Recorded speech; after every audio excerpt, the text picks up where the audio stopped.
कोई सवाल? मैं पूछूं सवाल? मैं पूछूं? तुम्हें कौन सा आना है?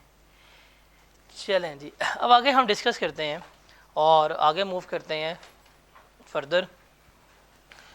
सेल्स टैक्स में जो है ना चीज़ें, लाइक हम बात करें तो पूरे सेल्स टैक्स में आप दो टर्म्स को इस्तेमाल करेंगे, दो चीज़ों को डिस्कस जो है वो कर रहे होंगे। यहाँ तो आप बात करेंगे सेल्स टैक्स में दुनिया एक ही है, यहाँ तो टैक्सेबल है, यहाँ क्या है हमारे पास एग्जेम्प्ट है। क्या है? टैक्सेबल है, यहाँ एग्जेम्प्ट है। टैक्सेबल का मतलब क्या होता है कि जिसके ऊपर टैक्स चार्ज हो रहा होगा, और एग्जेम्प्ट का मतलब क्या होता है जिसके ऊपर कोई किसी किस्म का टैक्स नहीं होगा। कभी आप लोगों ने पालक खरीदी है? पालक खरीदी है, कभी टैक्स दिए? कभी साग बाय की है, कभी टैक्स दिया? कभी मिचल्स का साग लिए? मिचल्स वालों का जो कैंड में आता है वो लिए, उस पर टैक्स होता है। कभी एप्पल खाया, टैक्स दिए? जो कैंड मिलता है एप्पल वो खाया, उस पर टैक्स लगा होता है। तो इसका मतलब कुछ ऐसी चीज़ें, आलू टैक्स देते हैं? कहाँ दी है टैक्स आलू पे? कहाँ दी है? कितने रुपए जीएसटी पे करता है आलू पे, तो बता ज़रा। कभी टैक्स पे किया आलूओं पे? लेकिन वही आलू जब आपको मिलते हैं फ्रोज़न फ्राइज़ की फॉर्म में, उसके ऊपर टैक्स पे कर रहे होते हैं। तो कुछ चीज़ें हमारे आप समझते हैं कि सेल्स टैक्स में टैक्सेबल हैं, और कुछ चीज़ें क्या होती हैं एग्जेम्प्ट है। एग्जेम्प्ट का मतलब क्या है कि इनके ऊपर कोई टैक्स एग्जिस्ट ही नहीं करता। क्या है? इनके ऊपर कोई टैक्स एग्जिस्ट ही नहीं करता। और टैक्सेबल का मतलब क्या है कि इनके ऊपर हमने जो है वो क्या करना होगा, टैक्स जो है वो चार्ज करना होगा। पूरे सेल्स टैक्स में हमने यही चीज़ देखनी है, यहाँ तो गुड्स टैक्सेबल हैं हमारे पास, यहाँ तो गुड्स हमारे पास क्या है, एग्जेम्प्ट है। और फिर इसके लिए ना फिर हमने तीन वर्ड्स इस्तेमाल करने होते हैं। एक वर्ड इस्तेमाल करेंगे इनपुट टैक्स क्लेम का, दूसरा वर्ड इस्तेमाल करेंगे इनपुट टैक्स रिफंड का, और तीसरा वर्ड हम इस्तेमाल करेंगे इनपुट टैक्स वेस्ट का। इनपुट टैक्स क्या होता है? इनपुट टैक्स क्या होता है? जो हमने पे किया होता है। आप लोगों को पता क्या होता है? पहले पढ़ा हुआ है क्या होता है इनपुट टैक्स? जो हमने परचेज से पे किया होता है वो इनपुट टैक्स। आपको भी आइडिया है? आपसे पूछ रहा हूँ आपसे। इनपुट टैक्स की तीन चीज़ें हमने यहाँ पे डिस्कस करनी है, क्लेम, रिफंड और वेस्ट। अभी ज़रा यहाँ पे डिस्कस करते हैं, और इसको बाद में आपने पूरा थ्रू आउट कैरी करना है। पहले मैं डिस्कस करूँगा एग्जेम्प्ट गुड्स का केस। अब एग्जेम्प्ट गुड्स में क्या होता है देखते हैं। फॉर एग्जाम्पल, आपने गुड्स जो हैं वो परचेज़ की, गुड्स आपने ख़रीदी, और गुड्स की कीमत क्या थी? 1 लाख रुपए। क्या थी? 1 लाख रुपए। जब आप गुड्स ख़रीद के लेके आए, टैक्सेबल होंगी। ख़रीद के लेके आए तो 18% के हिसाब से आपने कितना टैक्स पे किया होगा? 18,000। और ये आपका क्या कहलाएगा? Input tax. ये क्या कहलाएगा आपका? इनपुट टैक्स जो है वो कहला रहा होगा। डन। आप गुड्स को लेके आते हैं, आप गुड्स को जब बेचते हैं, सेल करते हैं, फॉर एग्जांपल आपने गुड्स लेके आए, वैल्यू एडिशन की, और 1.5 लाख रुपए की बेच देते हैं। अब वो एग्जेम्प्ट हो गई है, उनके ऊपर टैक्स है ही नहीं। जब उनके ऊपर टैक्स है ही नहीं तो आप कस्टमर से कुछ लेंगे? आउटपुट टैक्स लेंगे? इसका मतलब इसमें आउटपुट टैक्स जो है वो आना ही नहीं है। आउटपुट टैक्स जो है वो आना ही नहीं है। जब आपके पास आउटपुट टैक्स है ही नहीं, इनपुट टैक्स किससे लेस करवाएंगे? हम कल क्या पढ़ते रहे हैं कि हमारे पास क्या होना चाहिए? असूल जो है आउटपुट टैक्स होगा, उसमें से क्या हमने लेस करवाना है, इनपुट टैक्स हमने लेस करवाना है, और रिमेनिंग क्या आ जाएगा मेरे पास, सेल्स टैक्स पेएबल आ जाएगा। यही हम कल पढ़ते आए हैं ना। अब मुझे बताएं, आपके पास आउटपुट टैक्स तो है ही नहीं, इनपुट टैक्स किससे लेस करवाएंगे? करवा सकते हैं? नहीं करवा सकते ना। तो रिमेंबर, जब एग्जाम्ड गुड्स होती हैं, इस केस में जब हमारे पास आउटपुट टैक्स है ही नहीं, इसका हम कुछ नहीं कर पाते, ये हमारा क्या हो जाता है, वेस्ट हो जाता है। इसे हम क्या कहते हैं, इनपुट टैक्स वेस्ट होना कहते हैं। Got it? ये क्लियर है? दूसरा हम अब बात करते हैं टैक्सेबल की।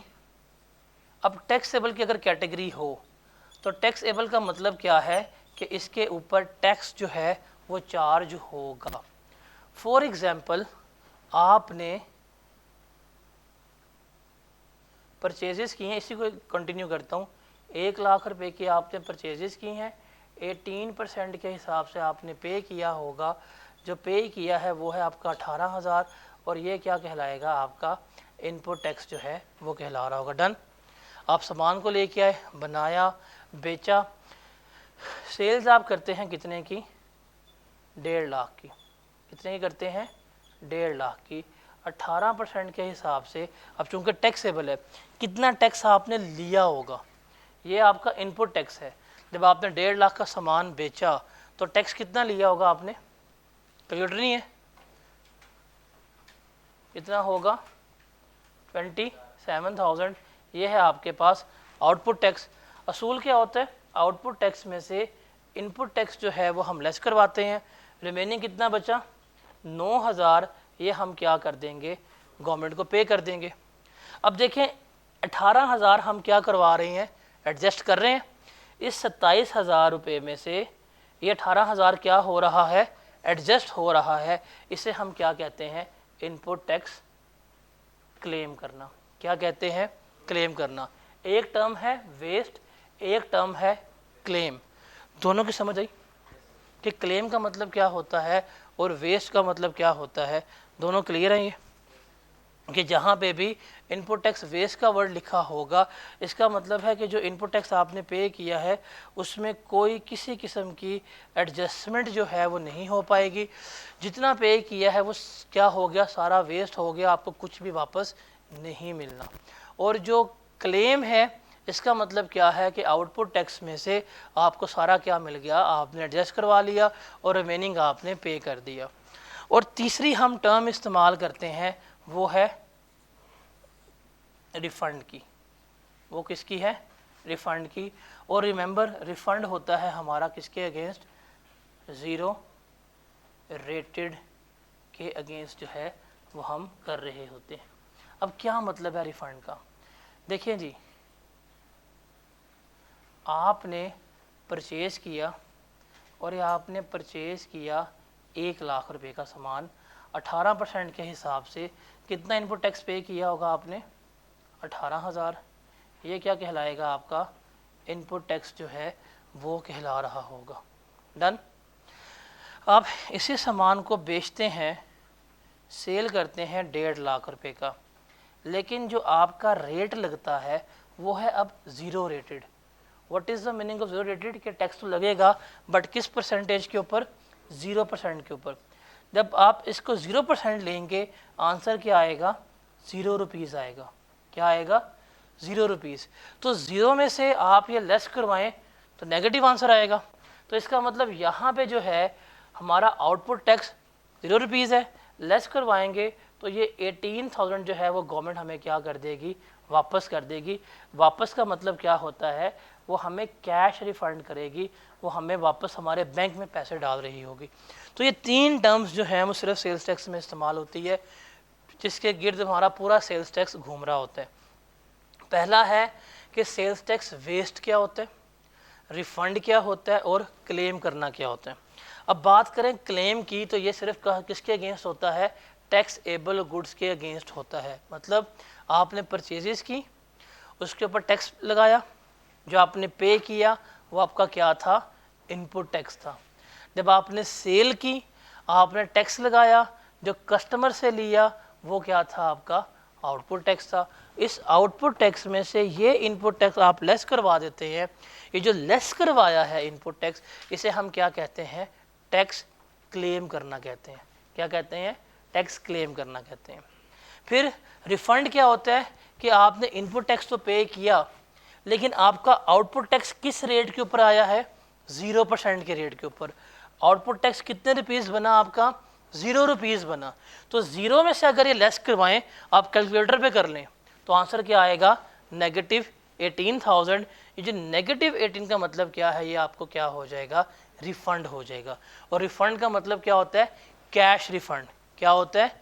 Cash refund. गवर्नमेंट आपको कैश वापस कर देती है। और तीसरी स्टेटमेंट क्या होती है? वेस्ट होना।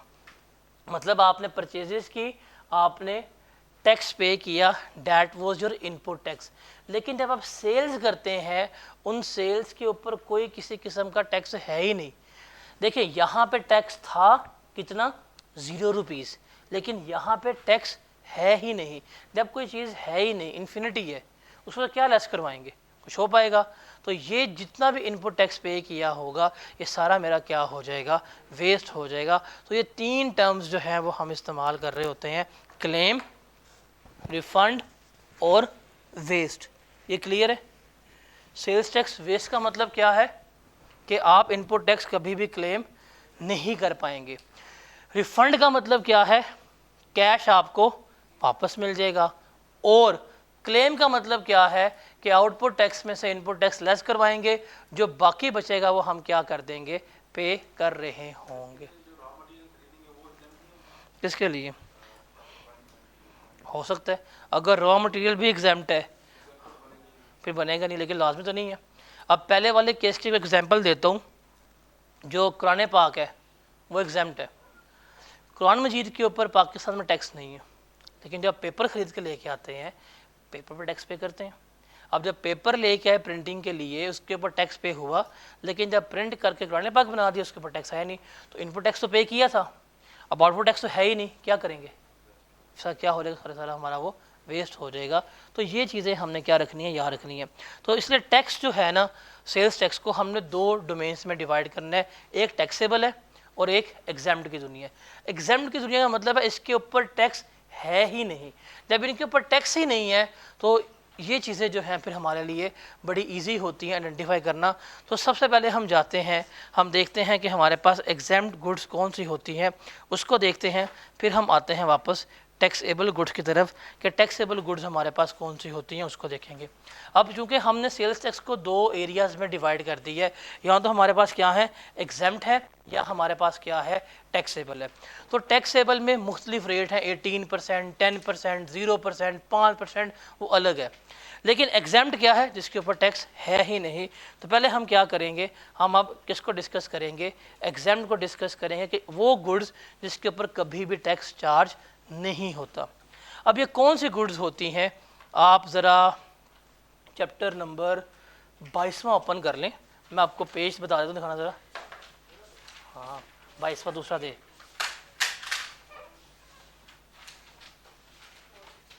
फोर 468 पे आ जाए ज़रा, यहाँ से बताना मौसम को, ठीक रूम में होगा।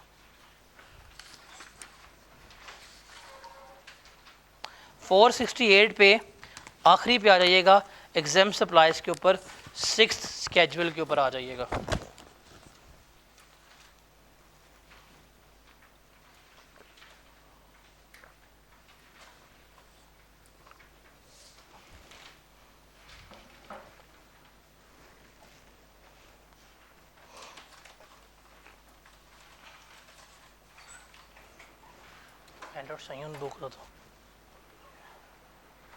चलिए जी, एग्जाम सप्लाईज की बात करते हैं। अब इसमें हमारा एग्जाम सप्लाईज कौन सी होती हैं?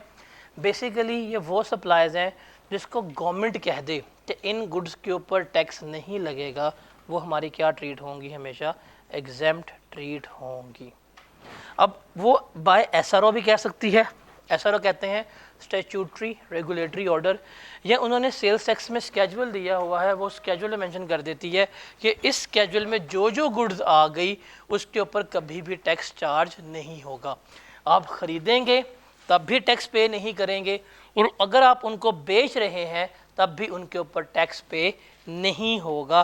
तो उनकी हमने बात करनी है। और ये कौन सा है, 6 स्केड्यूल आइटम्स हैं, इसके ऊपर देख रहे हैं।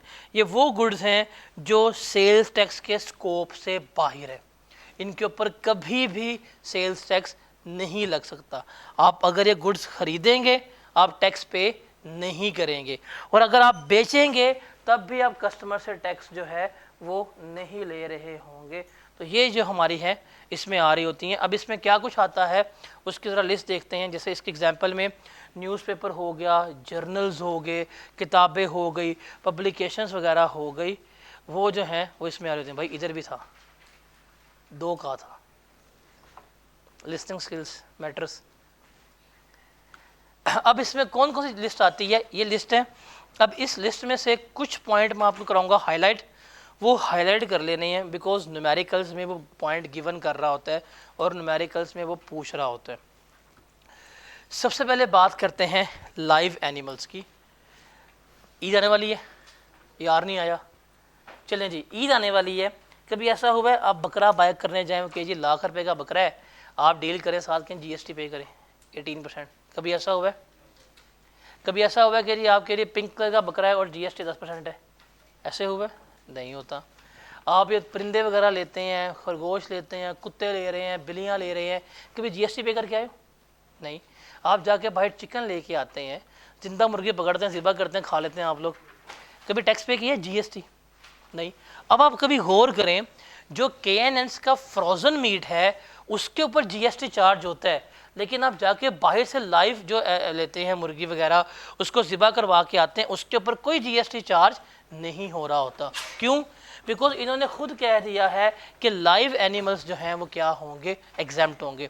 अगर आपने ख़रीदे तब भी कोई टैक्स पे नहीं करेंगे, अगर हम बेचे तब भी कोई टैक्स हम पे नहीं कर रहे होंगे। Got it? उसके बाद है agriculture produce not subject to any further manufacturer. Page number 468 है ना, चैप्टर नंबर 22 पेज नंबर 468 के ऊपर।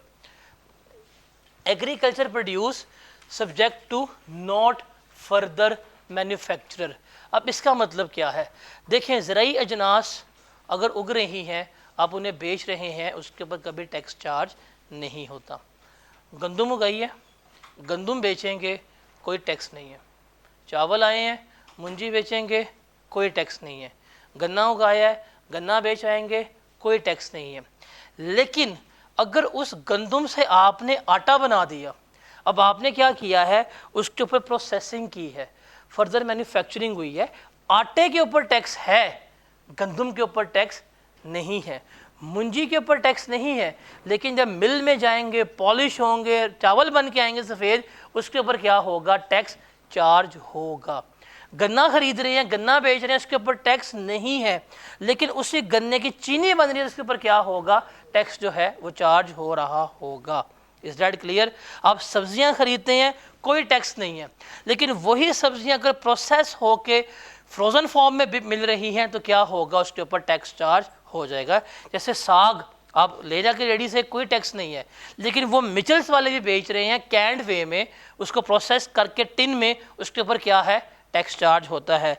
आप जाएं, आप जाके पाइनएप्पल लें, फ्रेश पाइनएप्पल, कोई टैक्स नहीं है। लेकिन वही पाइनएप्पल अगर आप कैंड वे में लेंगे, उसके ऊपर क्या होगा, टैक्स जो है वो चार्ज हो रहा होगा। तो रिमेंबर, जिनके ऊपर हम फर्दर प्रोसेसिंग कर रहे हैं उस पर क्या होगा, टैक्स चार्ज होगा। लेकिन जो रॉ मटेरियल रॉ फॉर्म में है उसके ऊपर कभी भी टैक्स चार्ज नहीं हो रहा होगा। Got it?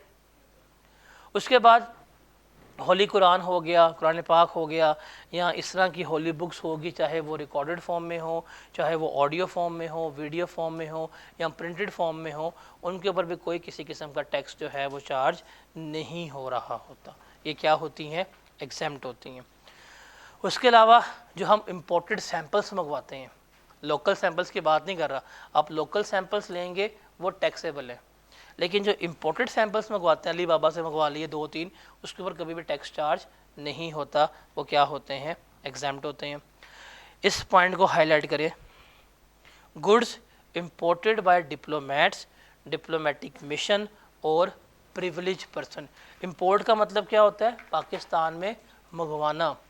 अब ये डिप्लोमेट्स जो होते हैं, सफारतकार होते हैं, सफ़ीर वगैरह जो होते हैं, या ये डिप्लोमेटिक मिशन या इनका अमला होता है, देखा होगा आपने कॉन्सर्ट जनरल्स वगैरह बनी हुई हैं, सफ़ीर बैठे हुए हैं, इनका अमला वगैरह हो गया।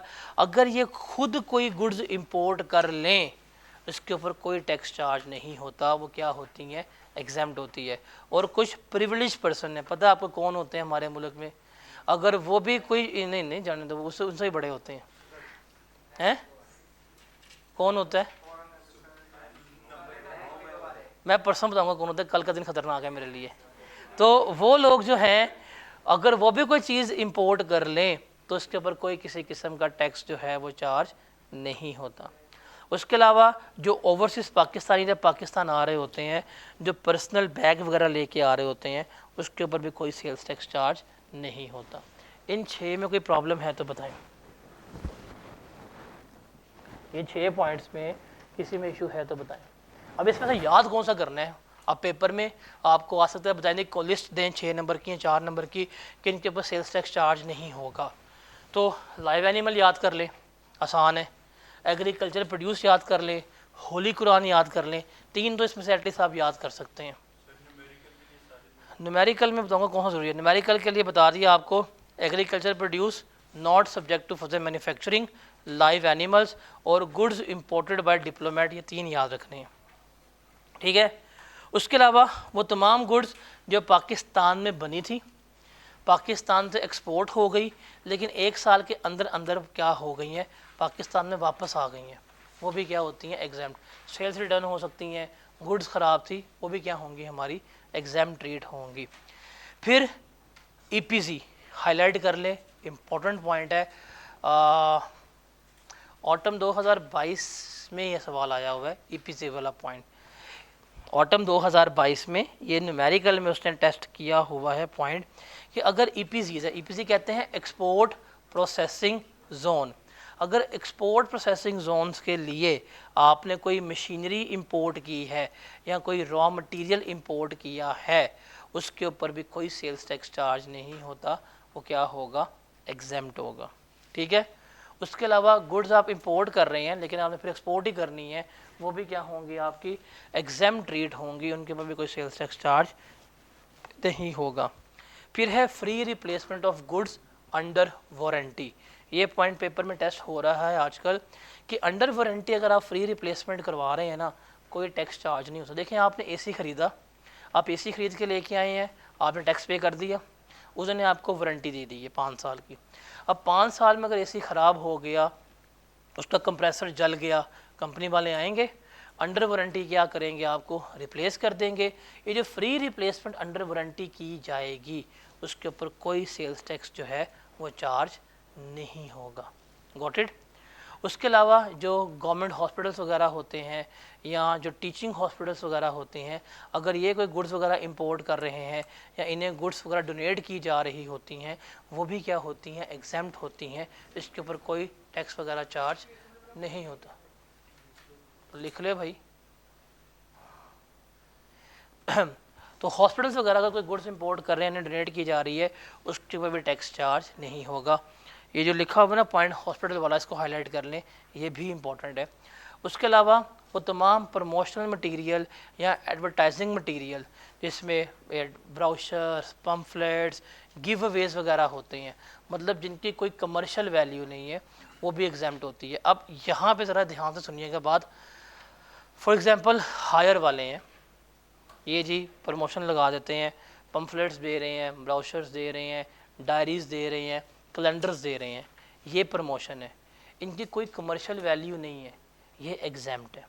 लेकिन अगर हायर वाले अनाउंस कर दें जी हम एसी फ्री में देंगे, हम फ्रिज फ्री में देंगे, इसकी कमर्शियल वैल्यू है, ये क्या हो जाएगी, टैक्सेबल हो जाएगी। तो पेपर में अभी रिसेंट अटैम्प्ट में ऑटम 2023 में उसने क्या किया है, ये पूछा है। तो यहाँ पे चीज़ आपने याद रखनी है, ये ऑटम 2023 के में पॉइंट टेस्टेड है। कोई भी फ्री में आप मार्केटिंग कर रहे हैं, अगर उसकी कमर्शियल वैल्यू नहीं है, मतलब एक कंपनी है वो गाड़ियाँ बना रही है, कार्स, अब उनकी सबसे सस्ती कार 30 लाख रुपए की है और वो मार्केटिंग में क्या कर रहे हैं, कैलेंडर्स दे रहे हैं, डायरीज़ दे रहे हैं, किसी की वैल्यू होगी, उनके लिए कोई वैल्यू नहीं है, तो ये एग्जैम्प्ट है। लेकिन अगर वही कंपनी कह रही है हम 10 कार जो है फ्री में देंगे, अब इसकी वैल्यू है। अब ये जो मार्केटिंग होगी, ये जो एडवर्टीजमेंट होगी, ये जो पब्लिसिटी होगी, ये क्या हो जाएगी, उनकी टैक्सेबल हो जाएगी। डन। उसके अलावा ये वाला पॉइंट जो है याद रखिएगा। अच्छा रिमेंबर स्टॉक एंड ट्रेड किसे कहते हैं, पता है आप लोगों को? स्टॉक एंड ट्रेड किसे कहते हैं? क्या होता है? इन्वेंट्री। देखें, जो हायर वाले हैं इनके लिए एसी स्टॉक एंड ट्रेड है, पेल वालों के लिए फ्रिज क्या है, स्टॉक एंड ट्रेड है, टोयोटा वालों के लिए कार क्या है, स्टॉक एंड ट्रेड है, बिकॉज इसको बेच रहे हैं, इनकी इन्वेंट्री का पार्ट है। लेकिन अगर एसबीआई में कोई एसी लगा हुआ है तो क्या स्टॉक एंड ट्रेड है? इनका कौन स्टॉक एंड ट्रेड है? ये इम्पेयर्ड शुदा, यही है ना, तो इनका स्टॉक एंड ट्रेड नहीं है। अब रिमेंबर वो बिजनेसेस जिनके पास एसेट्स हैं जो उनका स्टॉक एंड ट्रेड नहीं है, मतलब इनके अपने एसेट, यूज्ड एसेट्स, अगर ये उनको बेच रहे हैं तो उसके ऊपर भी सेल्स टैक्स चार्ज नहीं होगा। देखें, एसबीआई वाले जो है जब एसी बाय करके लेके आए हैं ना, ये सेल्स टैक्स पे करके आए हैं। अब ये एसी बेचेंगे ना, एक तो इनका यूज्ड एसेट है, इनका अपना एसेट था, इनका स्टॉक एंड ट्रेड में नहीं था, तो ये कभी भी सेल्स टैक्स नहीं ले सकते, क्या होगा, एग्जैम्प्ट होगा। लेकिन जो हायर वाले हैं अगर वो एसी बना के बेच रहे हैं तो वो क्या होगा, टैक्सेबल। क्यों? उनके लिए स्टॉक एंड ट्रेड है। तो सिमिलरली जो आपके पर्सनल एसेट्स होते हैं या जो डेप्रिशिएबल एसेट्स होते हैं, इनके ऊपर कभी भी सेल्स टैक्स चार्ज नहीं होता। ये बट पॉइंट है। पेपर में आज तक ना वो सिर्फ पूछता है, जितने भी न्यूमेरिकल्स करेंगे आप 2829, उसने सिर्फ न्यू मशीनरी खरीदी है, न्यू प्लांट बेचा है, न्यू एसेट्स जो हैं वो खरीदे हैं, कभी भी उसने यूज एसेट्स नहीं खरीदे। अगर वो यूज एसेट खरीद रहा है ना, पुराने जिस तरह का ये है, इसके ऊपर कोई सेल्स टैक्स नहीं होगा। आप जाके एसी बाय करके आए हैं हायर वालों से, आप उन्हें 18% जीएसटी पे करेंगे। मैं अगर इनसे एसी बाय करूंगा, मैं इन्हें कोई टैक्स पे नहीं कर रहा हूँगा। तो ये चीज़ आपने याद रखनी है, इसको हाईलाइट कर लें, ये इंपॉर्टेंट पॉइंट है, इसको लिख लें, न्यूमेरिकल में ये आ सकते हैं। उसके अलावा कुछ स्पेसिफाइड गुड्स हैं जिसमें energy saver lamps, pharmaceutical raw material, कुछ फिनिक्स प्रोडक्ट्स वगैरह भी आ जाते हैं, जिसमें लैपटॉप कंप्यूटर वगैरह हो गए, ये भी एग्जाम्प्ट है।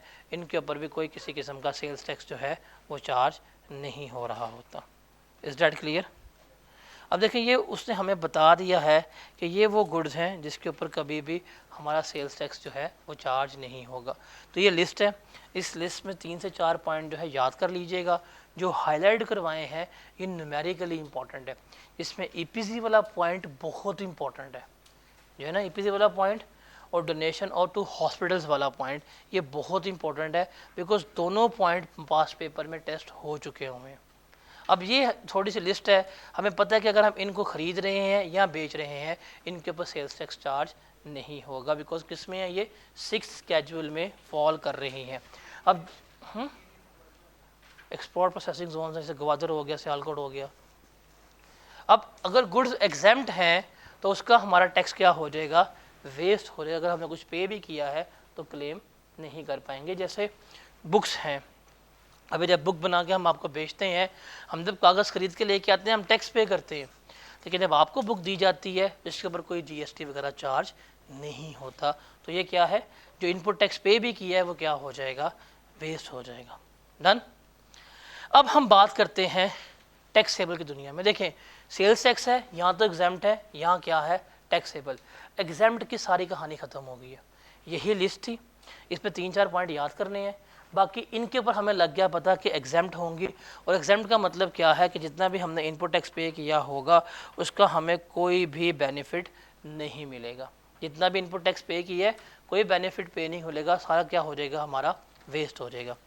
अब हम एंटर होते हैं टैक्सेबल की दुनिया में कि इस पर क्या होगा, हम टैक्स चार्ज कर रहे हैं। अब जब टैक्सेबल दुनिया की बात करते हैं तो हमारे पास पहले गुड्स आती हैं जिनके ऊपर टैक्स चार्ज होगा, किस रेट के ऊपर, 18% के ऊपर, नॉर्मल गुड्स। कुछ हमारे पास होती हैं जिनके ऊपर टैक्स चार्ज होगा 0% के ऊपर, उन्हें हम क्या कहते हैं, ज़ीरो रेटेड गुड्स कह रहे होते हैं। कुछ हमारे पास गुड्स होंगी 8 स्केड्यूल की, रिड्यूस रेट आइटम। कुछ हमारे पास होंगी 9 स्केड्यूल की, फिक्स गुड्स। और कुछ हम देखेंगे इसमें कैपेसिटी टैक्स। जो पेपर में रेलेवेंट है ना हमारे लिए, वो जो नॉर्मल गुड्स हैं और सिर्फ मेरे लिए क्या है, ज़ीरो रेटेड गुड्स हैं। बाकी तीन जो हैं सिर्फ ये रीडिंग के लिए, पेपर में ये नहीं आती। तो हमें ये तो पता लग गया एग्जाम्ड गुड्स क्या होती हैं। अब हम टैक्सेबल में आते हैं। अब टैक्सेबल में दो ही चीज़ें हैं, या तो टैक्स क्लेम करना सीखना है, या हमने क्या देखना है, टैक्स को रिफ़ंड करना सीखना है। तो हम बात करते हैं, और सबसे पहले हम बात करते हैं कि रिफ़ंड्स की, कि हमें रिफ़ंड्स कैसे मिलते हैं। उसके बाद हम बात करेंगे किसकी, उसके बाद हम आएंगे नॉर्मल गुड्स की। तो पहले हम बात करते हैं ज़ीरो रेटेड सप्लाईज की। किसकी? ज़ीरो रेटेड सप्लाईज की। What are zero rated supplies? कि इनके ऊपर टैक्स तो चार्ज हो रहा है, लेकिन किस परसेंट के ऊपर? 0% के ऊपर। किसके ऊपर? 0% के ऊपर। क्या होती हैं वो गुड्स जिसके ऊपर टैक्स तो चार्ज हो रहा है, बट किसके ऊपर हो रहा है? 0% के ऊपर हो रहा है। ये हमारी क्या कहलाती है? ज़ीरो रेटेड सप्लाईज कहलाती हैं। यहाँ पे लाइन लिखें, इससे ऊपर वाला पेज है 468 से, पेज नंबर क्या है? 467 पे है। यहाँ पे लाइन लिख लें, all exports are zero rated. क्या? All exports are zero rated. क्या मतलब है? देखें, ये मैं यहाँ पे मार्कर है वो बनाता हूँ, उसको बेचता हूँ, कितना टैक्स चार्ज करूँगा? 18%। लेकिन यही मार्कर बनाता हूँ और इसको मैं एक्सपोर्ट कर देता हूँ, पाकिस्तान से बाहर भेज देता हूँ, क्या टैक्स चार्ज होगा? 0% के ऊपर चार्ज होगा। मतलब मेरी सेल्स जो हैं उस पर टैक्स किस रेट पे लग रहा होगा? 0% के ऊपर लग रहा होगा। तो पाकिस्तान में जितनी भी एक्सपोर्ट्स होती हैं वो क्या होती हैं? ज़ीरो रेटेड होती हैं। क्यों? बिकॉज गवर्नमेंट आपको इनवाइट कर रही है एक्सपोर्टर्स को कि आप बनाएं, सामान क्या करें, पाकिस्तान से बाहर भेजें। जितना सामान एक्सपोर्ट होगा उतना रेवेन्यू आएगा, डॉलर्स आएंगे, बैलेंस ऑफ पेमेंट बेहतर होगा। तो आवाम को क्या कर रही है? वो इंसेंटिव्स दे रही है, क्या करें? एक्सपोर्ट्स करें। तो एक्सपोर्ट्स क्या होती है? हमारी ज़ीरो रेटेड होती हैं। इसके अलावा हमारे पास होता है फिफ्थ स्केड्यूल, उसमें कुछ आइटम्स हैं जो उसने मेंशन की हैं, वो भी हमारी क्या होंगी? ज़ीरो रेटेड ट्रीट हो रही होंगी। अब देखते हैं क्या होती है हमारी सप्लाईज। रिमेंबर, तमाम गुड्स जो फिफ्थ स्केड्यूल में फॉल कर रही हैं या जो एक्सपोर्ट हो रही हैं वो मेरी क्या होंगी? ज़ीरो रेटेड ट्रीट हो रही होंगी। अगर मेरी गुड्स ज़ीरो रेटेड हैं, मेरा आउटपुट टैक्स कितना आएगा? 0 रुपीज़। इसको बोलना है कितना आएगा? 0 रुपीज़। और जितना इनपुट पे किया होगा वो सारा क्या हो जाएगा? रिफ़ंड हो जाएगा। क्या हो जाएगा? रिफ़ंड। टैक्स में रिफ़ंड सिर्फ किसके अगेंस्ट मिलता है? ज़ीरो रेटेड अगेंस्ट गुड्स के अगेंस्ट मिलता है। टैक्स में रिफ़ंड किसके अगेंस्ट मिलता है? सिर्फ और सिर्फ ज़ीरो रेटेड गुड्स के अगेंस्ट मिलता है। याद रखिएगा, ठीक है। अब यहाँ पे एक सवाल आता है, अभी हमने एक जनरल रूल पढ़ा है, वो क्या है? All exports are zero rated. ये पढ़ा रूल। रूल क्या है? इसको रूल को लिख लें, हाईलाइट रख लें। रूल क्या है? All exports are zero rated. अब इस रूल की एक्सेप्शन है कि हम देखेंगे ऐसे सिनेरियोज जिसमें हम गुड्स को एक्सपोर्ट तो कर रहे हैं बट वो ज़ीरो रेटेड नहीं है, बल्कि वो नॉर्मल ट्रीट हो रही है। गुड्स एक्सपोर्ट भी हुई हैं लेकिन वो क्या है? नॉर्मल ट्रीट हो रही है। मतलब हमारा नॉर्मल रूल क्या है? हमारा नॉर्मल रूल क्या है? जरा लिखवाएं। All exports are zero rated. मतलब क्या है? टैक्स चार्ज होगा किसके ऊपर? 0% के ऊपर। यही है, ऐसे ही है ना। अब इसकी एक्सेप्शन देखनी है हमने। क्या देखनी है? एक्सेप्शन। और ये 3 नंबर का फेमस थ्योरेटिकल क्वेश्चन पास पेपर में आया। Exception number 1, goods held for export but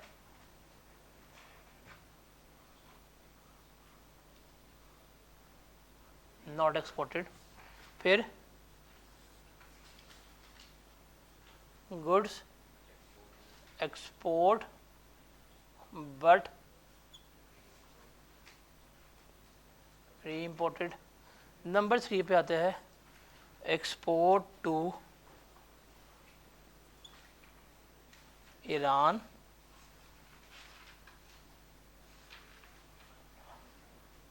Afghanistan और चाइना।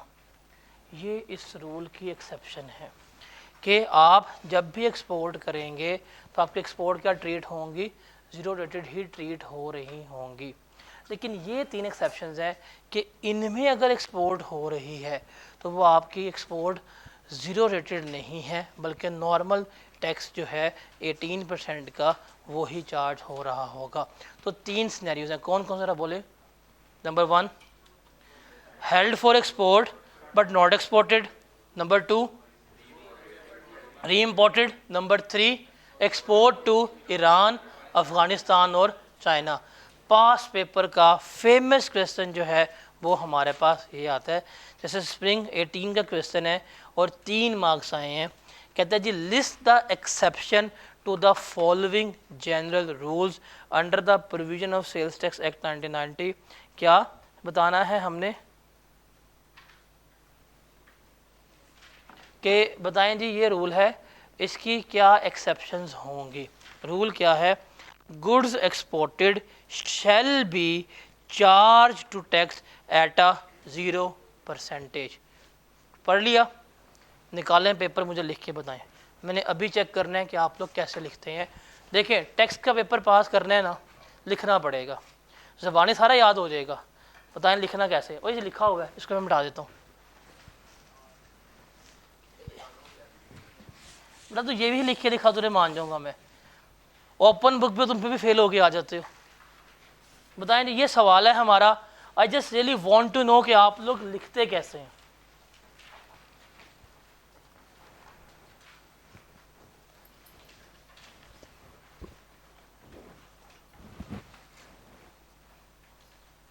रजिस्टर नहीं है, जंग लड़ने आते हैं, हथियार छोड़ जाते हैं, फिर कहते हैं शहीद हो गए हैं। बताएं जी, बताएं जल्दी करें।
लिख लिया, दिखाएं हाँ ज़रा कैसे लिखे आप लोगों ने। ड्राफ्टिंग जो है वो मैटर करती है, दिखाएं। प्रॉपर लिखना था कि 3 नंबर का जवाब कैसे लिख रहे हैं पेपर में, बस ये लिख के ना बुलेट्स, कोई स्टार्ट एंड कुछ नहीं। हाँ भाई देख के लिख रहा है, शर्म कर, फिर भी तो सही नहीं लिख रहा। हाँ भाई ये कहाँ लिखा है फॉलोइंग का एग्जाम्पशंस, उसने कहाँ क्या बताया एग्जाम्प्ट का, वो कहाँ वर्ड लिखा है उसने पूरे सवाल में एग्जाम्प्ट का, पूरे सवाल में उसने एग्जाम्प्ट का वर्ड कहाँ लिखा है। तो मम्मा तू क्यों लिख रहे हैं, फिर कहता है क्या फेल करता है, समझ लग रही क्यों फेल करता है वो। उसने कहाँ एग्जाम्प्ट का वर्ड लिखा है। एग्जाम्प्ट क्या चीज़ है, अभी हम पढ़ के ना एग्जाम्प्ट, एग्जाम्प्ट तो कुछ और चीज़ है। वो आपसे क्या पूछ रहा है, आप ये लिख के कोई नंबर पता क्या करेगा एग्जामिनर, ये पकड़ेगा, ये कर देगा, आप कहेगा मैंने तो पूरे पेपर किया था, मेरे नंबर नहीं आए। तो अच्छा दिमाग सोच के लिखना है ना। हाँ भाई तू बता,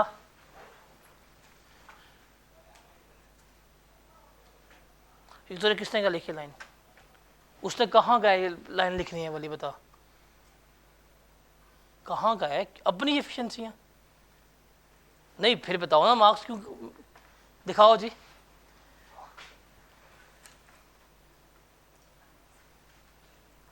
पूरी कहानी बता दी आगे ऊपर जब पूछी नहीं है।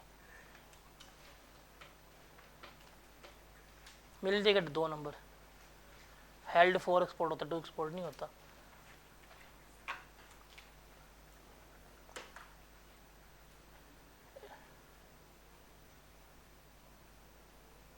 ठीक है, ये सही लिखा है इसने। AFG क्या होता है, AFG क्या होता है, ये मैच चल रहा है नहीं, ये मैच इंडिया पाकिस्तान का, इंडिया अफगानिस्तान का, AFG लिखा हुआ है। AFG है क्या, बता ज़रा मुझे। नहीं AFG क्या है, पेज छोटा पड़ गया, पड़ गया था, पेन खत्म हो गया, कम क्यों लिखा है ये?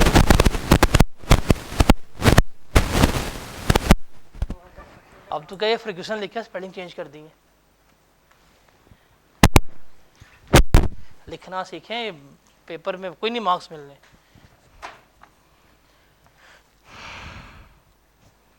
अच्छा देख के लिखा, चेक करो, नोटिफाइड बाय फेडरल गवर्नमेंट भी लिख दिया, मैंने बताया नहीं है। सही है, चीटिंग करके इतना बनता, दिखाएं।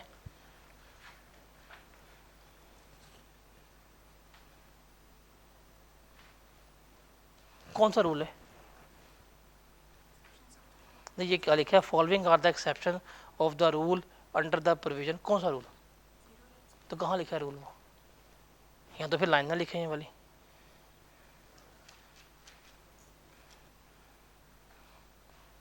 अच्छा वो तो आपने नोट नहीं किया था, वही सारा लिख दिए, दिखाएं।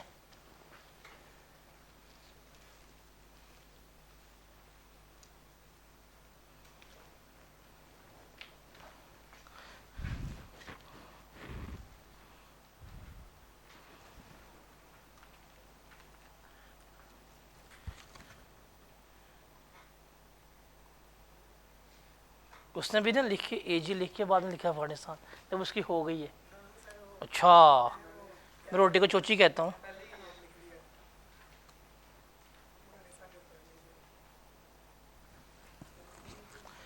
ये हमने कहाँ पढ़ा है, एक्सपोर्टेड बट री इम्पोर्टेड इनटू पाकिस्तान, ये कहाँ पढ़ा है,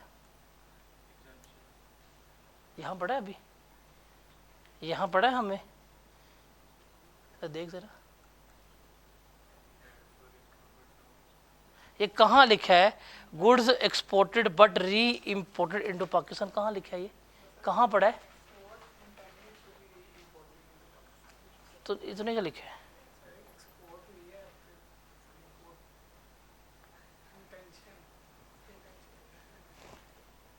ओ भाई फिर तो आई क्या बुढ़ा देता है, देख के सही लिख ले, ये पढ़ना किसने है।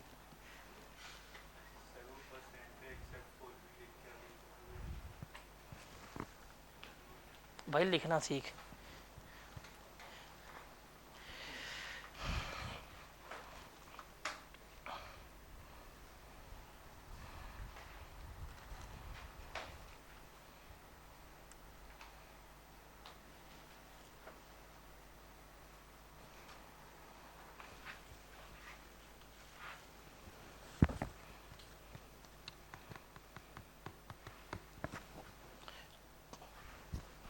स्पेलिंग क्या तो चाइना के, ये चीना क्या होता है,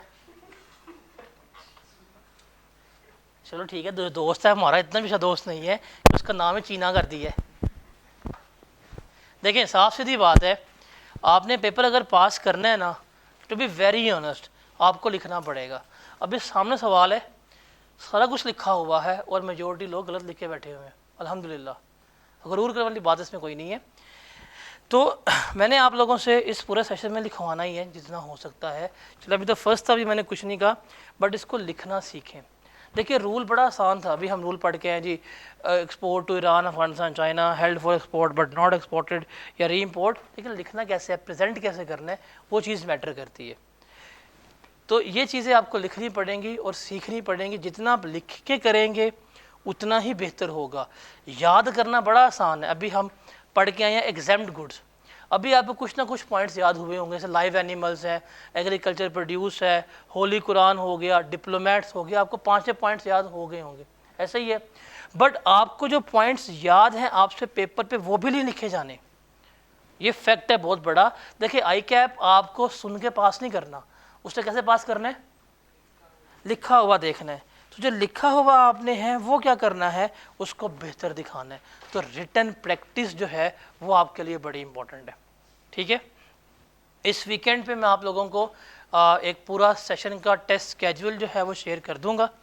तो लाइक आपके इस पूरे सेशन में अराउंड 32 के करीब टेस्ट हैं जो आपने देने होंगे, ठीक है। And you can say that कि वो पास पेपर से तो बिल्कुल नहीं होने वाले। पास पेपर तो मैं यहाँ करवा दूँगा सारे, आपको पास पेपर सारे मैं करवा दूंगा आपको। वो अदर देन पास पेपर होंगे जो आपने क्या करने हैं, सॉल्व करने हैं। तो इस पोस्ट बैच में हमने तकरीबन सेशन में 32 के करीब टेस्ट लेने हैं, शॉर्ट टेस्ट, क्विज, सारा कुछ मिला के हम 32 के करीब टेस्ट ले रहे होंगे। जितना आप लिखेंगे आपका पेपर पास होगा। लिखना सीख लें, सवाल शुरू कैसे करना है, रिलेट कैसे करना है, उसको प्रेजेंट कैसे करना है, पेपर पास हो जाएगा। देखिए न्यूमेरिकल अगर प्रेजेंट करने वो मैं सिखा दूंगा, फॉर्मेट्स कैसे बनाने वो मैं सिखा दूंगा। मसला कहाँ पे आना है, थ्योरेटिकल क्वेश्चंस को लिखने में, वो आप लोगों की एफर्ट है। तो जितना लिखेंगे उतना बेहतर होगा आपको। तो गलतियों को अगर आइडेंटिफाई होती हैं उनसे आपने सीखना भी है। अब आगे चलते हैं। अब आपने एक्सपोर्ट की हैं, वापस आ गई हैं 2 नंबर तरीके से। आप रिफंड्स के लिए 2 नंबर ही करते हैं। आप यहाँ से गुड्स पकड़ते हैं, दुबई भेजते हैं, रिफंड लेते हैं, वापस ले आते हैं, कहते हैं वाह भाई वाह, कहते हैं आ जा बेटा साइड में। तो वो इसमें आ रहे होते हैं। अच्छा, एक्सपोर्ट्स हमारी क्या होती हैं, एक्सपोर्ट्स क्या होती हैं, ज़ीरो रेटेड, क्या होती हैं। अब एक्सपोर्ट्स के अलावा भी कुछ गुड्स ऐसी हैं जो हमारी क्या है, ज़ीरो रेटेड रेट होती हैं। वो कौन सी हैं, वो है हमारी 5th स्केड्यूल की, that is supply to diplomats, diplomatic missions and privilege person. ज़रा इस पॉइंट को कंपेयर करके आए। हाँ, 6th स्केड्यूल वाले से दोनों में क्या डिफरेंस है, ज़रा बताएंगे मुझे। Wording wording wording wording wording पे फोकस करें। दोनों पॉइंट्स को अपने सामने ओपन करें और देखें दोनों में डिफरेंस क्या है, एग्जेम्प्ट कब है और ज़ीरो रेटेड कब है। ज़रा पढ़ें। 468 में लिखा था पॉइंट वो वाला, उसको इससे कंपेयर करें, दोनों में डिफरेंस क्या है, ज़रा बताएं।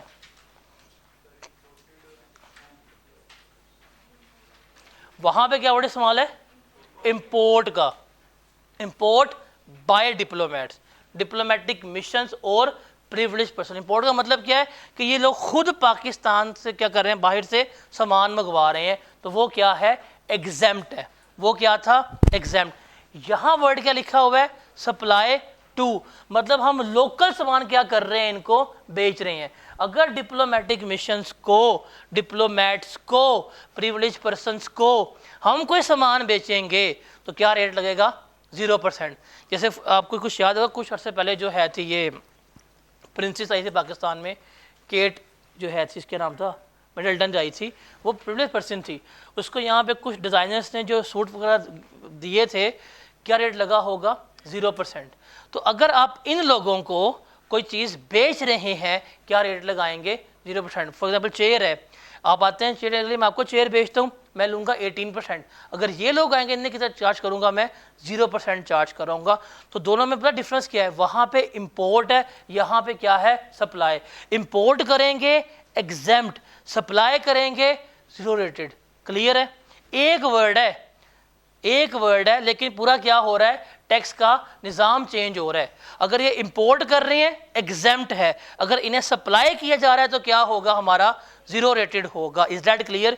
इसलिए मैंने कहा था ये पॉइंट हाईलाइट कर लें, ये पॉइंट इंपॉर्टेंट है ये वाला। आगे चलते हैं, आगे है, देखें अब दोबारा जाएं, वहाँ पे हमने पॉइंट पढ़ा है ईपीसी वाला 6th स्केड्यूल का, क्या लिखा हुआ ज़रा बताएं, ज़रा ऊंची बोलना। जो हमने वहाँ पॉइंट पढ़ा है ईपीसी वाला, क्या लिखा हुआ था, इंपोर्ट है, क्या लिखा हुआ है, import of machinery and equipment for used in e-PG. Import हो रही है, क्या हो रही है, इंपोर्ट। यहां पे क्या है, सप्लाई ऑफ रॉ मटेरियल। हम क्या कर रहे हैं, लोकली सामान इनको बेच रहे हैं, रॉ मटेरियल बेच रहे हैं, गुड्स बेच रहे हैं फर्दर मैन्युफैक्चरिंग के लिए ईपीजी में। तो ये क्या होंगी, हमारी जीरो रेटेड ट्रीट हो रही होंगी। Is that clear? Spring 2023 mention कर लें आगे रेफरेंस के तौर के ऊपर, न्यूमेरिकल में ये पॉइंट आया हुआ है, न्यूमेरिकल में ये पॉइंट है। और वो आई गेस जीनत के नाम नहीं, जाहिद इंटरप्राइज के नाम से सवाल है, उसके ऊपर ये पॉइंट मेंशन है कि अगर आपने लोकली किसी ईपीजी को कोई रॉ मटेरियल दिया मैन्युफैक्चरिंग के लिए, तो किसके ऊपर चार्ज होगा, 0% के ऊपर। क्लियर है? दोनों पॉइंट रिलेट कर रहे हो। इंपोर्ट क्या होती है, एग्जेम्प्ट, सप्लाई कर रहे हैं तो क्या होगा, हमारा जीरो रेटेड ट्रेड हो रहा होगा। ठीक है। उसके बाद जो लोकली प्रोड्यूस मशीनरी है जो पाकिस्तान में बन रही है, लोकली प्रोड्यूस प्लांट है जो पाकिस्तान में बन रहा है, अगर हम वो ईपीसी को दे रहे हैं तो क्या चार्ज होगा, 0% के ऊपर चार्ज होगा। उसके बाद गवादर स्पेशल इकोनॉमिक जोन से अगर हम कोई इंपोर्ट कर रहे हैं या कोई चीज़ें सप्लाई कर रहे हैं, वो भी किस पे चार्ज होंगी, हमारी 0% के ऊपर चार्ज हो रही होंगी। फिर जो ड्यूटी फ्री शॉप्स होती हैं, जब इन्हें सप्लाई करते हैं तो क्या रेट लगता है, हमारा 0% लग रहा होता है। फिर ये वाला पॉइंट जो है इसको हाईलाइट कर लें, लिख लें, इंपॉर्टेंट 2016 में पूछा गया न्यूमेरिकल में, उसके बाद ये पॉइंट कभी भी न्यूमेरिकल्स में टेस्ट नहीं हुआ। That is supply of stores and provisions for consumption aboard conveyances proceeding outside Pakistan, that is international flight और शिप। मतलब क्या है, अब देखें पाकिस्तान से फ़्लाइट्स जो हैं बाहर भी जाती हैं, कुछ डोमेस्टिक फ़्लाइट्स भी इस्तेमाल हो रही होती हैं। आप फ़्लाइट के ऊपर कंजम्पशन के लिए कुछ चीज़ें प्रोवाइड करते हैं, आप फूड प्रोवाइड कर रहे होते हैं, टिश्यू वगैरह प्रोवाइड कर रहे हैं, कटलरी प्रोवाइड कर रहे होते हैं, इवन आप इनको क्या कर रहे होते हैं, फ्यूल ऑयल भी दे रहे होते हैं। ठीक है। अगर कोई ऐसी फ़्लाइट है जो लाहौर से उठती है और पाकिस्तान में ही जानी है, मतलब इस्लामाबाद, कराची, पेशावर, अगर यहाँ पे इस फ्लाइट के ऊपर कोई भी चीज़ आपने कंजम्पशन के लिए दी है ना, वो क्या ट्रीट होगी, नॉर्मल 18% पे ही ट्रीट होगी। लेकिन अगर वही फ्लाइट है वो पाकिस्तान से बाहर जा रही है, उसके ऊपर आपने अगर कोई चीज़ दी है तो वो किस पे ट्रीट होगी, 0% पे ट्रीट हो रही होगी। आप जेट फ्यूल देते हैं, जेट फ्यूल डलवाया, फ्लाइट उठनी है लाहौर से जानी कराची है, नॉर्मल रेट लगेगा। लेकिन वही फ्लाइट जा रही है टुवर्ड्स दुबई, क्या रेट लगेगा, 0%। जैसे आपने नाम सुना होगा अनहार का, सुना हुआ है अनहार, ये जो दूध वगैरह होते हैं, दूध दही के प्रोडक्ट्स हैं अनहार वालों के, देखा नहीं हुआ, ये बड़े गरीब लोग। नहीं, आप लोग खालिस दूध पीते हो, दुकानों से नहीं मिलता, वाटर वाला, मतलब उनकी फैक्ट्रियाँ होती हैं दूध की, उस फैक्ट्री में कोई जानवर नहीं होता बट दूध खालिस होता है। कैसे बताएं? आप जब लाहौर से आ रहे थे ना, जब आप आते हैं काड़ा से लाहौर आ रहे होते हैं, रास्ते में फैक्ट्रियाँ बनी हुई हैं दूध की, और उन फैक्ट्रियों के दूर दूर तक कोई गाय भैंस नहीं है, और वहाँ पर ट्राले आते हैं, धुल के जाते आते हैं, एंटर होते हैं, फिर निकलते हैं, दूध के भरे होते हैं, तो खालिस दूध पीते हैं अल्हम्दुलिल्लाह। ऐसी साइंस तो दुनिया में नहीं जो हमारे पाकिस्तान में आई हुई है कि गाय के बगैर दूध है, और क्या, और तुम क्या करोगे इस दुनिया में, बताओ, साइंसदान तो है। अब देखिए अनहार जो है, आप इसके दही लेंगे जाके लोकली बाय करेंगे ना, आपके ऊपर जीएसटी चार्ज होगा। लेकिन ये क्या करते हैं, ये एयर ब्लू वालों को भी दही वगैरह जो है प्रोवाइड करते हैं। अगर वो फ़्लाइट उठ के पाकिस्तान से बाहर जा रही है, क्या टैक्स लगाएंगे ये, 0%। जो पैकेजेस वाले हैं ये टिश्यूज़ प्रोवाइड कर रहे होते हैं फ़्लाइट्स में। अगर वो फ़्लाइट लाहौर से उठ रही है, इस्लामाबाद जा रही है, जो वट एवर जो भी है, नॉर्मल जो रेट है टैक्स का 18% वही चार्ज होगा। लेकिन वही फ़्लाइट उठ के जा रही है पाकिस्तान से बाहर दुबई वगैरह में, तो वो क्या ट्रीट होंगी, 0 रेटेड ट्रीट होंगी। तो सिंपल आप याद रखना, कोई भी फ़्लाइट, कोई भी शिप जो पाकिस्तान से बाहर जा रही है, अगर आपने उसके ऊपर कोई कंजम्पशन के लिए चीज़ें दी हैं, किसके ऊपर चार्ज होंगी, वो 0% के ऊपर चार्ज हो रही होंगी। क्लियर है ये? एमिरेट्स इसको हाईलाइट कर ले, एक्सपेक्टेड पॉइंट है, पेपर में आ सकता है। उसके अलावा जो ज़ीरो रेटेड सप्लाईज हैं उनके लिए जो हम पैकेजिंग मटेरियल इस्तेमाल कर रहे होते हैं वो भी क्या होगा, हमारा ज़ीरो रेटेड ट्रीट होगा। सिंपल सी बात है। अगर एग्जाम्ड गुड्स है ना, एग्जाम्ड गुड्स के लिए जो पैकेजिंग मटेरियल इस्तेमाल हुआ वो भी क्या होगा, एग्जाम्ड होगा। अगर टैक्सेबल गुड्स हैं उसके लिए जो पैकेजिंग मटेरियल इस्तेमाल होगा तो वो भी क्या होगा, ज़ीरो रेटेड या टैक्सेबल ही ट्रीट हो रहा होगा। उसके बाद जो मैन्युफैक्चरर कम एक्सपोर्टर होते हैं, जो ये इलेक्ट्रिसिटी या गैस कंज्यूम कर रहे होते हैं, वो भी क्या होती है, इनकी ज़ीरो रेटेड ही ट्रीट हो रही होती है। उसके अलावा कुछ स्पेसिफाइड आइटम्स हैं जिसको क्या कह दिया गया है कि ये क्या है, हमारी ज़ीरो रेटेड हैं, जिसमें बाईसाइकिल, पेंसिल्स, पेन्स वगैरह जो हैं इसके ऊपर टैक्स चार्ज होता है, बट किसके ऊपर, 0% के ऊपर चार्ज हो रहा होता है। अब इसमें से जो पॉइंट इंपॉर्टेंट है वो मैंने बता दिया आपको। EPZ वाला पॉइंट बहुत इंपॉर्टेंट है। मैं फिर बता रहा हूँ कि स्प्रिंग 2023 का न्यूमेरिकल जाहिद इंटरप्राइज का न्यूमेरिकल है, उसमें ये पॉइंट आया हुआ है। स्प्रिंग 2023 न्यूमेरिकल का नाम है जाहिद इंटरप्राइजेस, बीच में आया हुआ है। और फिर ये सप्लाई ऑफ स्टोर्स जो प्रोसीडिंग जा रही है फ्लाइट पाकिस्तान से बाहर, ये 3 पॉइंट बहुत इंपॉर्टेंट है न्यूमेरिकली, इनको ज़रा आपने याद रखना है। ठीक है, अब आगे चलते हैं। देखें, अगर हमारे पास गुड्स हैं और वो गुड्स हैं हमारी ज़ीरो रेटेड, तो सबसे बड़ा फीचर क्या ज़ीरो रेटेड का, हमें क्या मिलेगा, रिफ़ंड मिलेगा। क्या मिलेगा, रिफ़ंड मिलेगा। अब रिफ़ंड का प्रोसीजर क्या है वो हमने देखना है। ये रिफ़ंड का प्रोसीजर जो है वो क्या होगा हमने देखना है, और ये बड़ा आसान है। ये क्या है, आसान सा है। देखते हैं कि रिफ़ंड कैसे होगा और किस तरह से होगा। ये 3 बातें हैं, यहाँ पे याद करके आप लोगों ने उठने हैं आज, ताकि आपको कभी भी रिफ़ंड्स के प्रोसीजर में कोई कन्फ्यूजन वगैरह ना हो। देखें, रिफ़ंड कैसे लेते हैं। सेल्स टैक्स रिटर्न सबमिट करवाने के बाद, क्या जो सेल्स टैक्स रिटर्न है हमारी, देखें सेल्स टैक्स रिटर्न क्या होती है, ये हमने डॉक्यूमेंट है, हमने हर नेक्स्ट मंथ में क्या करना होता है, 15 तक क्या करना होता है, सबमिट करवाना होता है। मतलब जो मार्च के महीने की रिटर्न है वो कब तक जाएगी, उसकी ड्यू डेट होगी अप्रैल 15। जो अप्रैल के महीने की रिटर्न होगी उसकी ड्यू डेट क्या होगी, मई 15।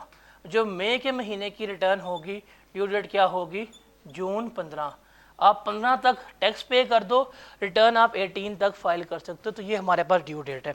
अब होता क्या है, जब हम अपनी रिटर्न सबमिट करवा देते हैं ना, जिस डेट पे हम रिटर्न सबमिट करवाते हैं, फॉर एग्ज़ाम्पल हमने 16 जून 2024 को रिटर्न अपनी क्या कर दी, सबमिट करवा दी कि जी इतनी मेरी सेल्स थी, इतनी मेरी परचेजेस थी, बता दिया, रिटर्न सबमिट करवा दी। हम उसमें बता देते हैं कि इतना मेरा इनपुट टैक्स क्लेम हुआ है, इतना वेस्ट हुआ है, और रिफ़ंड जो है वो मैं क्लेम कर लूँगा। क्या करूँगा, मैं यहाँ पे जब रिटर्न जमा कराऊँगा तो मैं क्या करूँगा, रिफ़ंड जो है वो क्लेम कर लूँगा। इतने पैसे मुझे क्या करने हैं, आपने वापस करने हैं। अब ध्यान दीजिएगा कि हम जब रिटर्न जमा करवा रहे हैं हम ये टैक्स पे कर रहे हैं, हम ये टैक्स पे कर रहे हैं। ये टैक्स पे करने के बाद हम क्या कर रहे हैं, साथ कह रहे हैं कि भाई इतना आपने हमें रिफ़ंड करना है। जब हम रिटर्न जमा करवा देते हैं ना, तो रिमेंबर रिटर्न जमा करवाने के बाद विद इन 45 डेज क्या करना है, गवर्नमेंट ने हमें रिफ़ंड करना है। कितने दिनों में, विद इन 45 डेज में गवर्नमेंट क्या करेगी, हमें रिफ़ंड कर रही होगी। कितने दिनों में, 45 दिनों में गवर्नमेंट ने क्या करना है, हमें रिफ़ंड करना है। रिमेंबर, अगर हमने गवर्नमेंट का कुछ भी पे करना है, किसी भी टैक्स में, कोई फ़ाइन, कोई पेनल्टी, कोई डिफ़ॉल्ट सरचार्ज, कोई फ़ी, कुछ भी गवर्नमेंट का पे करना है ना, गवर्नमेंट क्या कर लेगी, पैसे काट लेगी। क्या करेगी, पैसे काट लेगी, और हमें क्या करेगी, नेट अमाउंट क्या करेगी, रिफ़ंड करेगी। क्या करेगी, नेट अमाउंट जो है हमेशा वो रिफ़ंड करेगी। ठीक है, रिफ़ंड कितने दिनों में होगा, 45 दिनों में। और अगर आपने कोई भी अमाउंट, सरचार्ज, पेनल्टी, किसी भी टैक्स के तहत, इनकम टैक्स, FAD, कस्टम, कुछ भी गवर्नमेंट को पे करना है ना, वो क्या करेंगे, काट लेंगे, आपको क्या करेंगे, नेट फ़ी जो है वो पे करेंगे। और अगर आपके खिलाफ कोई इंक्वायरी वगैरह पेंडिंग नहीं है, आपके खिलाफ कोई इंक्वायरी वगैरह पेंडिंग नहीं है, सब कुछ ठीक है, और अगर वो आपको 45 दिन में रिफ़ंड ना कर पाएँ तो क्या करेंगे? अगर वो रिफ़ंड डिले हो जाए, क्या हो जाए आपका, अगर आपका रिफ़ंड जो है वो क्या हो जाए, डिलेड हो जाए, क्या हो जाए, डिलेड हो जाए, तो रिमेंबर वो क्या करेंगे, आपको काइबोर रेट के ऊपर क्या करेंगे, एक्स्ट्रा अमाउंट पे करेंगे, और वो जो एक्स्ट्रा अमाउंट होगी वो आपकी इनकम फ्रॉम अदर सोर्स का पार्ट बनेगी। कई बार कहते हैं कराची इंटरबैंक ऑफर रेट कि अगर एक बैंक ने दूसरे बैंक से लोन लेना हो, वो जिस इंटरेस्ट रेट के ऊपर लोन लेते हैं वो हमारा क्या होता है, काइबोर खिला रहा होता है। तो अगर वो 45 दिन में आपको रिफ़ंड नहीं कर पाएंगे, जितने दिन डिले करते जाएंगे वो क्या करेंगे, आपको एक्स्ट्रा अमाउंट पे करेंगे, वो किस रेट के ऊपर होगी, काइबोर के ऊपर पे कर रहे होंगे। ठीक है, 3 बातें याद हुई हैं, कौन कौन सी है, पहला सब बताएं। पहली बात क्या है, रिफ़ंड कितने दिनों में होगा, 45 दिन में, और कोई भी डिफ़ॉल्ट सरचार्ज, पेमेंट पेनल्टी वगैरह जो है वो क्या करेंगे, हम लेस करवाएंगे, और लेस करवाने के बाद ही गवर्नमेंट क्या करेगी, हमें पे कर रही होगी। और अगर कोई हमारे खिलाफ केस पेंडिंग कुछ भी नहीं है तो फिर क्या होगा, अगर टाइम पे रिफ़ंड नहीं होता तो हमें किस पे करेगी, वो काइबोर के ऊपर पे कर रही होगी। डन। अब ज़रा यहाँ पे देखिएगा कि अगर गवर्नमेंट को शक पड़ जाए कि अगर आप जो रिफ़ंड क्लेम कर रहे हैं इसमें कुछ घपला है, कुछ 2 नंबरी है, तो वो क्या करेंगे, वो आपके ख़िलाफ़ इंक्वायरी स्टार्ट कर देंगे। क्या करेंगे, आपने रिफ़ंड क्लेम किया, आप सबमिट करवा के इनको शक हो गया यार ये रिफ़ंड क्लेम कर रहे हैं, कुछ गड़बड़ हो सकती है, वो है ना, कुछ तो गड़बड़ है दया, वो बोला हिसाब करेगा ACP कि क्या करेगा, उसको शक पड़ रहा है कि आपका क्लेम गलत है या कुछ भी है, वो क्या करेगा, आपके ख़िलाफ़ इंक्वायरी स्टार्ट कर देगा। जब आपके ख़िलाफ़ इंक्वायरी स्टार्ट हो गई हैं तो फिर डिलेड रिफ़ंड का कोई सीन नहीं है, बिकॉज डिलेड रिफ़ंड कब मिलेगा, जब आपका खिलाफ़ कोई केस नहीं था, सब कुछ नॉर्मल था, फिर भी अगर 45 डेज़ में रिफ़ंड नहीं हुआ फिर क्या होगा, आपको डिलेड रिफ़ंड मिलेगा। अब आपके ख़िलाफ़ क्या हो गई है, इंक्वायरी स्टार्ट हो गई है, तो भाई सबसे पहली बात है कि वो इंक्वायरी 60 दिन के अंदर क्या करनी है, कंप्लीट करनी है। कितने दिनों में, 60 दिन के अंदर क्या करनी है, इंक्वायरी जो है वो कंप्लीट करनी है। कितने दिनों में, 60 दिनों में क्या करनी है, इंक्वायरी जो है वो कंप्लीट करनी है। अगर 60 दिनों में कंप्लीट नहीं हो रही, एक्सटेंशन मिल सकती है जी, हाँ जी, कितनी, अप टू 120 डेज, मतलब मज़ीद 60 दिनों की जो है वो क्या मिल जाएगी, आपको एक्सटेंशन जो है वो मिल जाएगी। बट ये जो आपको अगले 60 दिन एक्सटेंड कर रहा है वो कौन करेगा, एटलीस्ट एडिशनल कमिश्नर या उससे ऊपर के रैंक का बंदा। कौन, एडिशनल कमिश्नर डिपार्टमेंट का या उससे ऊपर के रैंक का बंदा क्या करेगा, ये एक्सटेंशन दे रहा होगा। अगर इन 120 दिनों में भी आपका ना आया तो फिर आपको अप टू 9 मंथ्स तक क्या मिल सकती है, एक्सटेंशन मिल सकती है। लेकिन जो अप टू 9 मंथ्स की एक्सटेंशन है वो कौन देगा, FBR बोर्ड देगा, और उसकी रीज़न इन राइटिंग होगी। अगर 9 महीने में भी फैसला ना हो पाया फिर केस क्या हो जाता है, डिसमिस हो जाता है। और जब तक आपका खिलाफ ये केस चल रहा होता है ये टाइम पीरियड हम काउंट नहीं करते। अगर आपके हक में फ़ैसला आ जाए तो केस का फ़ैसला आने के बाद फिर हम काउंट करेंगे 45 दिन। अगर 45 दिन में रिफ़ंड हो गया तो ठीक है, वरना फिर वो क्या करेंगे, डिलेड रिफ़ंड पे कर रहे होंगे। तो ये है आपका रिफ़ंड का प्रोसीजर। ज़रा आए नोट्स के ऊपर और रीड करें। देखिए रीड करना है और आप लोगों ने मेरे साथ रीड करना है। पहला क्या, refund of input tax on supplies shall be made with in 45 days of return. कितने दिनों में, 45 दिन। पहली बात क्या रखनी है, रिफंड कितने दिन में मिलेगा आपको, 45 दिन में मिलेगा। सेकंड बात क्या है कि अगर आपने कोई भी tax payment, default charge, penalty कुछ भी पे करना है, FBR क्या करेगा, पैसे काट लेगा और आपको क्या करेगा, रिमेनिंग अमाउंट पे कर रहा होगा। और तीसरा क्या था कि अगर उनको लग जाए, शक हो जाए कि आप गलत रिफंड क्लेम कर रहे हैं, क्या कर देंगे, आपके खिलाफ इंक्वायरी स्टार्ट कर देंगे। इंक्वायरी स्टार्ट होती है कितने डेज में कंप्लीट होनी चाहिए, नंबर 1 60 डेज। अगर 60 दिन में ना हो तो अप टू 120 डेज, बट ये कौन देगा एक्सटेंशन? एडिशनल कमिश्नर या उससे ऊपर के रैंक का बंदा। अगर 120 डेज में भी ना हो पाए तो बोर्ड, लेकिन कितनी मिलेगी एक्सटेंशन? Up to 9 months. और जो अगर आपको टाइम पे रिफंड ना हो, डिलेड रिफंड हो, तो क्या मिलेगा आपको? काइबोर के ऊपर जो है एक्स्ट्रा अमाउंट मिल रही होगी। तो कुल मिला के 4 बातें हैं रिफंड की जो बहुत मुश्किल कंसीडर होती हैं, जो बहुत मुश्किल समझी जाती हैं। ये रिफंड मुश्किल है, ये 4 बातें पेपर में आपने याद रखनी है। पहली बात क्या है ज़रा बोलें? रिफंड होगा कितने दिनों में? 45 days of filing of return क्या होना चाहिए? रिफंड होना चाहिए। नंबर 2, कोई भी fine, penalty, default surcharge, late payment, कुछ भी आपने पे करना है तो क्या करेगा? डिपार्टमेंट काट लेगा, आपको क्या करेगा? रिमेनिंग अमाउंट जो है दे रहा होगा। अगर उन्हें शक हो जाए कि आपने कोई गलत रिफंड क्लेम किया तो क्या करेंगे? आपके अगेंस्ट प्रोसीडिंग्स जो है वो स्टार्ट कर देंगे। कितने टाइम में कंप्लीट होनी चाहिए?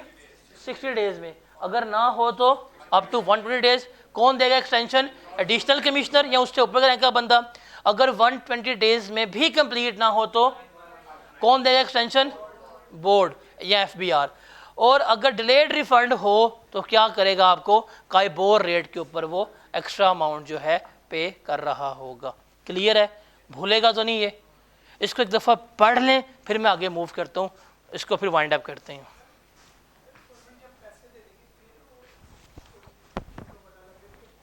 पैंतालीस दिन का टाइम किस लिए? रिटर्न फाइल करने के बाद 45 दिन के बाद रिफंड होने, उस पर हमको शक पड़ जाता है।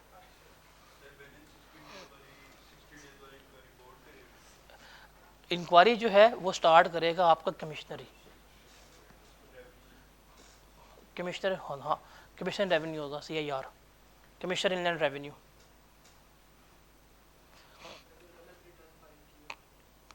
ब्लैक लिस्ट, फ्रॉड कर रहे हो, ब्लैक लिस्ट हो गए। और तुम्हें वो गाने गाएगा, बहारो फूल बरसा मेरा महबूब आया है। एक तो 2 नंबर ही कर रहे हो, रिटर्न गलत फाइल कर रहे हो, सजा नहीं देगा। नहीं, आपको PM बनाएगा पाकिस्तान का। बाय मिस्टेक गलती कौन करता है? मतलब साल में रिटर्न जमा करानी है, सारे असासर के लिए डिक्लेयर करने हैं, बाय मिस्टेक कौन गलती करता है? कोई भी नहीं करता।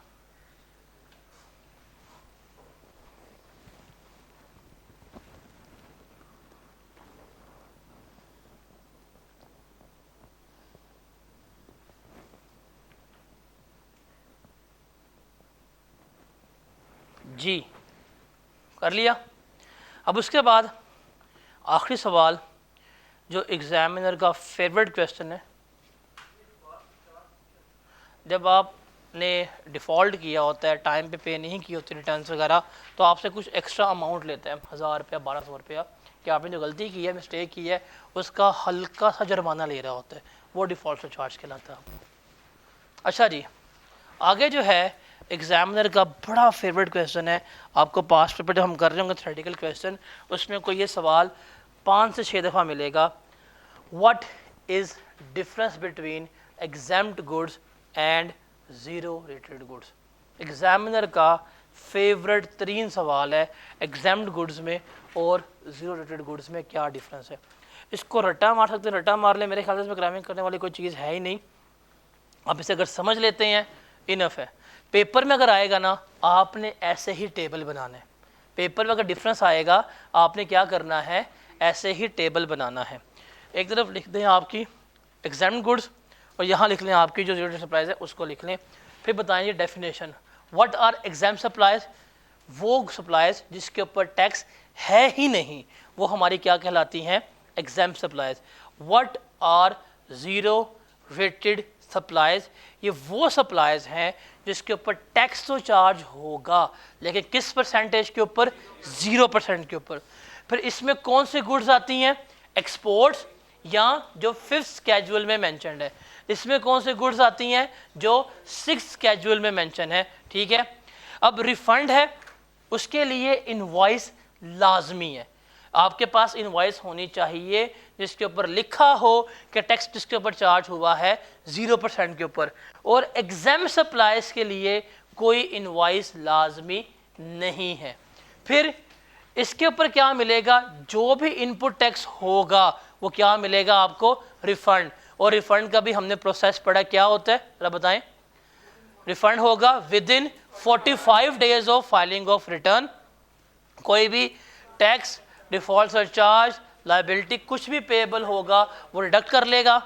अगर उन्हें बिलीव हो कि आप गलत रिफंड क्लेम करें, क्या करेंगे, प्रोसीडिंग स्टार्ट हो जाएगी, जो कितने डेज में कंप्लीट होनी चाहिए, 60 डेज में। अगर 60 में ना हुई तो कौन देगा एक्सटेंशन, और अगर 120 डेज में भी कंप्लीट ना हुई तो, और वो कौन देगा एक्सटेंशन, बोर्ड, FBR। और अगर डिलेड रिफंड है तो क्या पे करेगा, वो आपको काइबोर के ऊपर एक्स्ट्रा पे कर रहा होगा, ठीक है। और इसके ऊपर जो हमारी एग्जाम सप्लायर्स हैं, इसके ऊपर हमें कोई भी इनपुट टैक्स की एडजस्टमेंट वगैरह कुछ नहीं मिलेगी, सारा क्या हो जाएगा, वेस्ट हो जाएगा। और ये दिखाया भी आपको कि ये हमारा रिफंड होता है, ये हमारा वेस्ट होता है, और इसे हम क्या कहते हैं, क्लेम होते हैं। और एंड पे है रजिस्ट्रेशन। देखें, अगर आपने रिफंड क्लेम करना है, रिफंड क्लेम करने के लिए रजिस्टर्ड होना लाजमी है।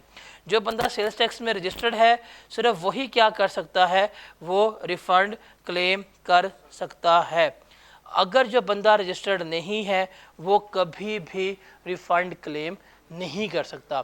तो 5th स्केड्यूल के लिए या रिफंड्स के लिए रजिस्ट्रेशन जो है वो क्या है, लाजमी है। लेकिन एग्जाम्ड गुड्स के लिए रजिस्ट्रेशन लाजमी नहीं होती। Is that clear? इस टेबल को जल्दी से पढ़ लें, इसमें कोई सवाल है तो बताएं।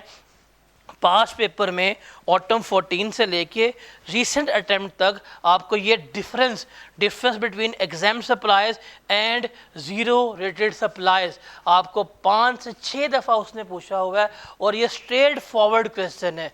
आपने सिर्फ क्या करना है, टेबल बनाना है, इसको जाके लिख के आना है, और आपको क्या मिलेंगे, पूरे के पूरे मार्क्स जो हैं मिल जाएंगे। इवन दुआ करें कि आपको इस अटेम्प्ट में यही सवाल आ जाए, ताकि आपको 5 नंबर जो हैं वो तो पूरे मिल रहे हों। Got it? एक चीज़ आपने याद रखनी है कि जो भी आपकी एग्जेम्प्ट गुड्स हैं, अगर आप उन्हें एक्सपोर्ट कर देंगे ना तो वो भी क्या ट्रीट होंगी, ज़ीरो रेटेड ट्रीट होंगी।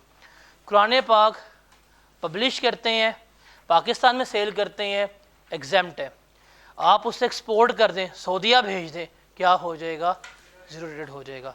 अगर लोकल है, एग्जेम्प्ट है, इनपुट टैक्स क्या हो जाएगा, वेस्ट हो जाएगा। लेकिन अगर आपने एक्सपोर्ट कर दिया है, जितना भी इनपुट टैक्स होगा वो क्या हो जाएगा, रिफंड आपका हो जाएगा। Got it? तो यहाँ पे एज ऑफ नाउ बैठ दो, क्या हो गया, एज ऑफ नाउ हमारा एग्जाम गुड्स और हमारी जो ज़ीरो रेटेड गुड्स हैं वो क्या हो गई हैं, कंप्लीट हो गई हैं। कल हम डिस्कस करेंगे 18% वाला रूल क्या होता है, और कुछ फर्दर चीज़ें जो हैं डिस्कस कर रहे होंगे। Probably you can say that जो हमारे डेफिनेशंस हैं और रूल्स एंड प्रोविजंस हैं इस वीकेंड तक ख़त्म हो जाएंगे, ठीक है। इस वीकेंड पे मैंने अभी कुछ नहीं तंग किया, कोई टेस्ट वगैरह कुछ भी नहीं कहा आपको।